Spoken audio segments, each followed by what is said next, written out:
TNT tsaka Magnolia. So, ito yung game na kung saan dahil maraming injured sa TNT, RSJ was forced to play 5. Nagsentro itong si RSJ na malaking tulong sa TNT dahil when they play small and RSJ play center, patay ang kalaban. Nangyari nga. No? Ang problema kasi dito sa Magnolia, alam nilang kulang ang TNT sa tao at medyo pagod na yung ginagamit, pagod na yung mga players ng TNT including RSJ. Hindi pa nila napagsamantalahan. No? Kasi alam mong pagod na yan, so dapat diniinan muna nung makakalamang ka. Hindi natin maintindihan eh. Kasi yun ang sinasabi ko, you try to make RSJ a passer rather than a scorer.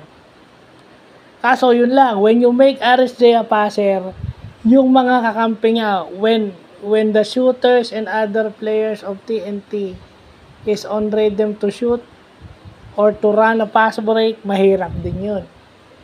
So pick your poison na lang kasi karamihan ng puntos ni RSJ, yun ang nagbibigay buhay sa TNT. Yung puntos ni RSJ. So kung ma-eliminate mo yung mga tira ni RSJ and make him a passer, siguro mas mape-pressure yung kakampi niya. Kasi they are not, okay?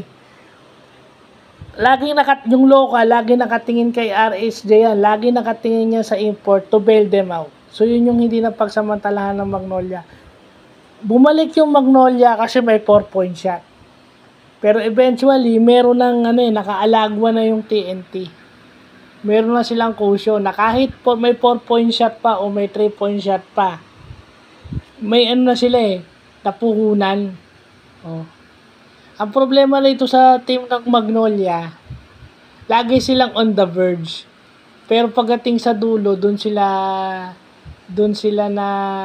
nadidiskaril. No? Doon sila nadadali doon sa dulo.